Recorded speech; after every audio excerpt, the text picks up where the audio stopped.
Hello and welcome, Exiles, to a passion project of mine, Gigarf, or as I used to call it, Giga Righteous Fire, a build centered around two of my personal favorite items, Ivory Tower and Shaper's Touch. You've seen it before. It's a bunch of strength. The strength gives you flat life. The flat life reserve gives you ES, and then Shaper's Touch mod makes that strength also give percent increase ES, which multiplies that flat ES number. Tomato, tomato, potato, patata, big ES number is born. Now, this character is all about testing the new vestigial items because, quite frankly, they're massive buffs to this archetype. This archetype has two key uniques, which pair perfectly with vestigial items. Shaper's Touch is an item where only one stat matters, and if you take that one stat and put it on a different unique item, you just get plus however many stats are on that new unique item. For us, that's using like the Rampage gloves or using the Repentance, which gives a bunch of percent strength. There's some pretty big value to upgrade the build there. And then for the Ivory Tower, you could do something like a Massive Shrine or a percent life or flat life, or my personal favorite, the Iron Fortress block mod, which basically takes all this strength investment and says, here you go, have block cap, because why not? That is the biggest change that has happened to this archetype, and it's a massive buff. But aside from all that, I also wanted to test out Chieftain versus Scion, which one is actually the best way to do a Giga Righteous Fire. My thought process has always been Scion's the play. You get more passive points. You get more base strength from the Ascendancy. You get more freedom with the Pathfinder Ascendancy. With the Flasks, it kind of gives you some more options there.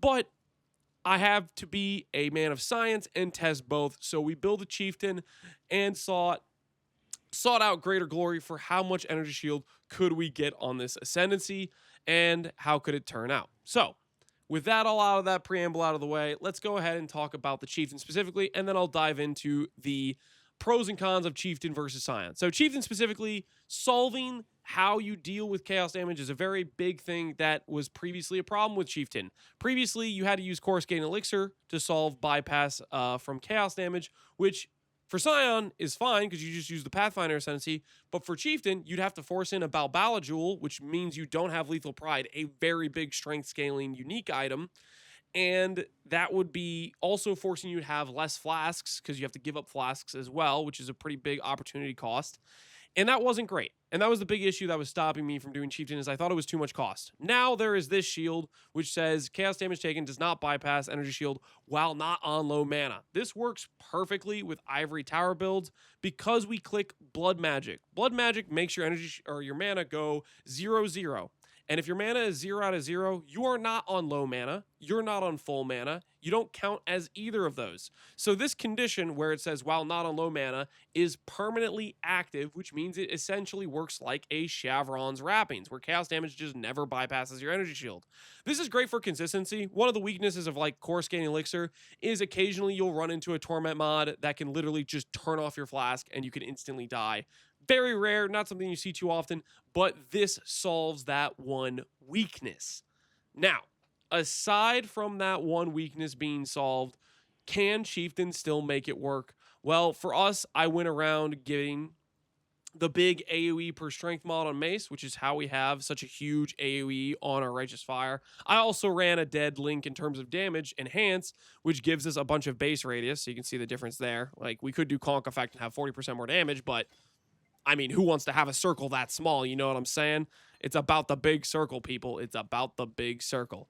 So that was the idea behind Chieftain, is making it work with Falbor and Visage. And then for the Ascendancy points, I went for the Explode. That was the main reason we want to do this. If you're not playing Chieftain with Explode, or if you're playing Chieftain without the Explode, I have to ask a question, which is, why are you playing Chieftain? Because for me, this is the node that makes the Ascendancy. And with a bunch of increased AoE, this node would just pop a monster and it would kill like the entire screen. Like, it has huge AoE.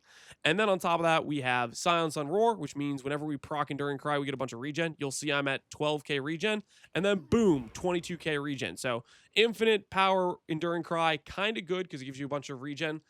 I will put the caveat on, if you're playing a Scion and let's say you're fighting a unique monster, you'll still get like 80% of the value of an Enduring Cry just from the 20 power from a unique mob. So you still get good regen.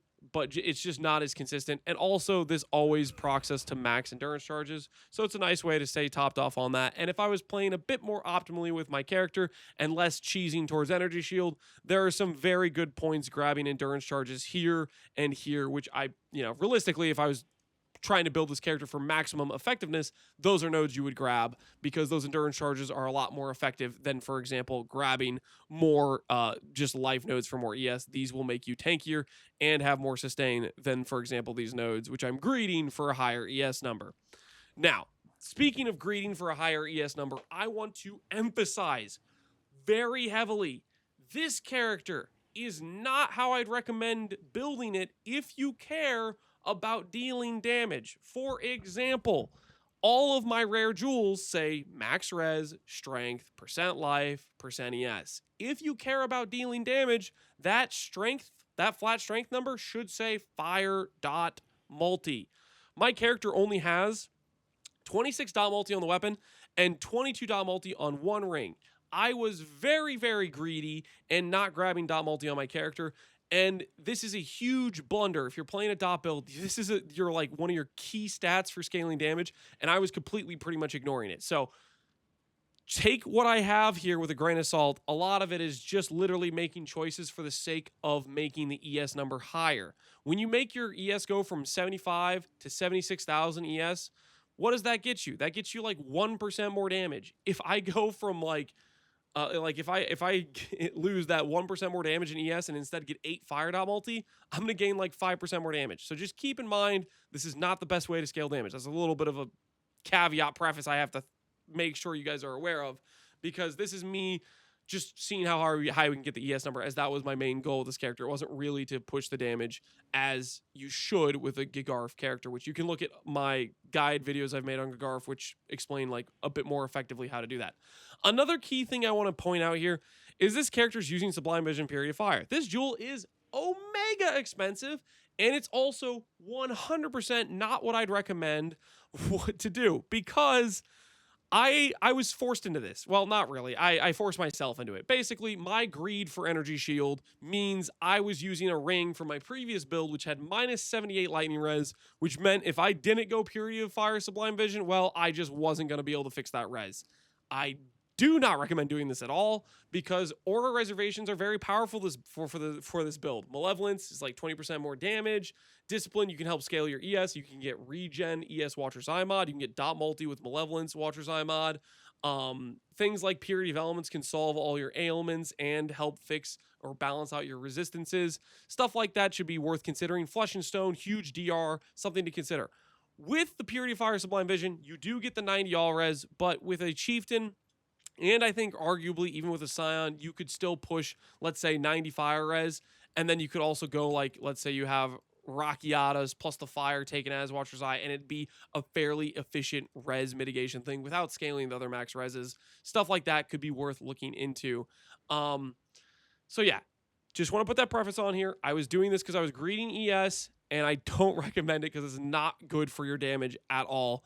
The ring here should have dot multi. That'd be another 20 dot multi here, 20 dot multi here. Watcher's Eye with Malevolence dot multi. That'd be another 20 dot multi. Stuff like that would increase your damage a lot. And quite frankly, it would also make your ES go up as well, because you could add in things like Discipline. Another thing I want to take note of is this character is using a very, very worthless aura, Petrified Blood. This character gets no benefit from Petrified Blood. I am simply doing this because it's the most effective reservation I have in order to try to reserve as much life as possible. When you have Sublime Vision, it takes away your ability to use a lot of your other aura options, and this was one of those basically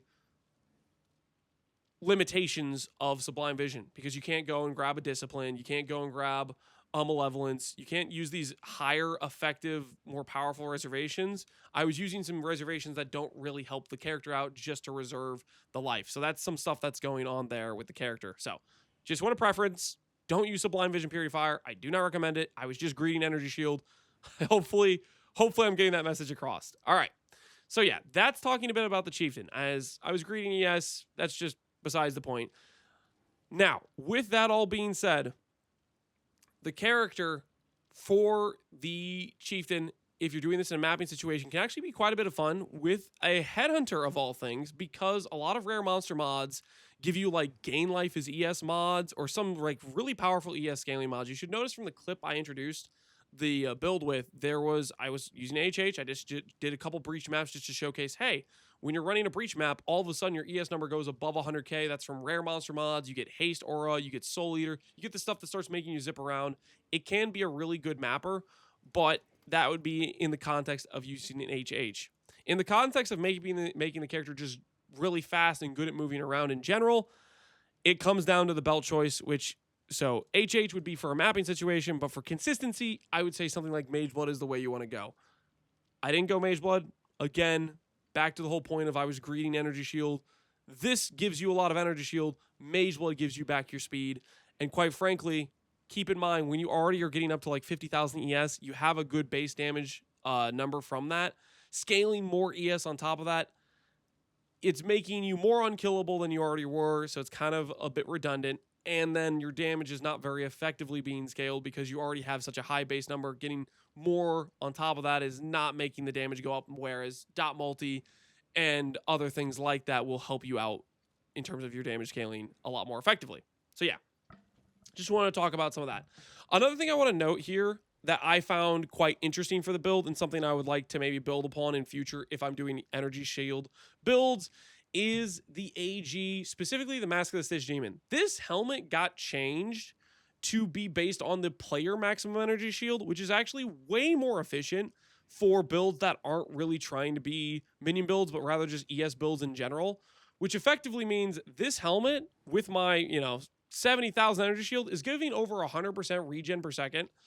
The AG's health just goes zoop, zoop, zoop. It fills right up. Now, that being said, I have no supports that are actually making this thing tankier. Is it linked to an enhance, which gives it no tank? However, there are supports like Companionship, which give DR and make the Anime Guardian take damage for you. You could give the Anime Guardian minion life support, stuff like that. And this guy starts to be very chunky and very reliable, which I think is something that should be worth considering looking into. And I will probably be doing in future energy builds, because Mask of the Stitch Demon, although it may have seemed like a nerf to AG, I think was actually a huge buff for energy shield based characters, because you're no longer dependent on, like, for example, when you use this, you used to be like, oh, I have to click Grave Intentions to get this gain life as ES, so that way this guy will actually have some energy shield for some regen. But now if you're just playing energy shield build, you don't need that at all, and it's just instantly huge regen. So something I'll consider for future builds to slot in if I can afford the sockets. It's just very, very free power, and it's going to be very reliable defense if you can afford some sockets for it. I did not afford giving it supports, and even without supports, it was still fairly tanky. For me, it would still occasionally die as, again, had no supports, so its max hit was, based on a very low-level AG, but you get the idea. Something to look into. Okay, other than that, things where if you're trying to push damage more and be a bit more efficient, if you want to have a smaller circle, Enhance is all about radius. It's giving no damage. Conk Effect will be a lot more damage. And keep in mind, you have Explode that can chain explode off screen. So your clear will probably end up being essentially the same. But it's just, do you want to ego a bigger circle? And I was egoing a bigger circle my entire playthrough on the character. So that's kind of what that is. I'm not going to bore you with much of the other nitty gritty about the character. I mean, it's pretty basic stuff. Flammability. We have Scorching Ray for exposure. Stuff like that, Enduring Cry for regen. That is the Chieftain. Now, I want to talk a bit about the Chieftain versus Scion. I obviously wanted to test this character to get a comparative idea of how I felt about Chieftain versus Scion. And I came away with some conclusions. Chieftain has the better explode. Hinokora's is definitely better than Orias End. However, with the amount of strength, when you start min-maxing the character, you get an insane amount of AoE. For example, this says 3% AoE per 50 strength. We have over 5,000 strength. This is 300 AoE. And we get an insane amount of generic damage. 2% increased damage per 15 strength means this thing is giving almost, close to 800% damage, a little bit less than that, maybe 700% damage with the 2K strength I have or whatever, which means an Orias End explosion will do enough damage to chain kill the monsters next to it, and it will have big AoE so it can chain off itself. I've played Orias End with a late game Garf character, and it does just effectively chain explode. And my conclusion was that in the end game, Although Chieftain's Explosion starts off a lot more punchy, ultimately you're min-maxing both builds. They're both going to kill a monster and have that monster chain explode off screen. And I don't think it really makes a difference in terms of like effectively chain clearing off screen. They both will do that. So with that in mind, already early game I give Exploded Chieftain. Late game I don't really give it that much of an edge. The next thing is infinite Warcry power. This is really big sustain. It's consistent. It feels good, but there's nothing stopping a Scion from clicking Enduring Cry next to a boss, which will give you about 70% of the regen you're getting from this Ascendancy point. And then last but not least, the Namahu's Flame. We are using this to scale strength, and this does not quite catch you up to the amount of strength you're getting on a Scion. It gives you a decent amount. It helps even the score a bit, but Scion's base strength is still quite a bit better, I would say, from the extra passive points and the 10% from the Chieftain Ascendancy node. So the TLDR is, ultimately, I still think Scion is just the better play. And it isn't just me saying it, that we got some proof on the leaderboard. Green Mooney absolutely crushed our ES number with a Scion, getting all the way to 128k, and that is with the Pathfinder node clicked and Coruscant Elixir. This is not as consistent as a Foulborn Estus Visage, and on top of that, he's using a Lesser Massive Shrine, which is a complete blunder in my opinion. 20% life, there's no world where you should ever trade spell and block cap for 20% life. However, if he were to grab a Foulborn Estus Visage and he were going to get a block Ivory, he would probably still be 90,000, maybe 100,000 ES, and in the end, still have the more effective, basically overall ES on top of having the higher damage. The one advantage I feel like the Chieftain has technically over the Scion is late game. If I had ever fixed my ring, I had the option to go Valico Jewels, which I had bought and I believe I had in the stash, and I was thinking about doing if I ever fixed the ring, but I never got around to it, which means you can go 90 all-res. I think Scion will have a much harder time going 90 all-res. Scion may have to do a situation where they go for 90 fire res with like 70% lightning and cold taking his fire, which is decent. It's not as good as 90 all-res, but that would have been their like pseudo solution. So that's one of the advantages I think Chieftain has over the Scion, but ultimately, in the end, I think Scion's still the play. That's what I've been convinced from playing this. I had a lot of fun with the Chieftain. I like the Hinokors Explodes, but I think in the end, I'm still a Scion believer. The baseline extra passives, the extra baseline percent strength, the freedom to do a Oriath's Coruscanting Elixir, stuff like this without a Balbala Jewel, I think is just too much to pass up. So yeah, that is my takeaway overall. I like playing the Chieftain. I still think Scion is the better option. I went for a third ring, so I greeted this. You could probably, if you're trying to do a practical version, probably want to go Mage Blood, or you can go HH for mapping, stuff like that, because you don't really want to be this slow while running around. I did it because I was just greeting ES and I was having a good time. But yeah, that's my thoughts on Gigarf. Had a lot of fun with it. I think this is the best Gigarf has ever been because the vestigial items, I think, obviously, Legacy Standard League, you can get higher ES numbers. You know, you can get like 300k or whatever.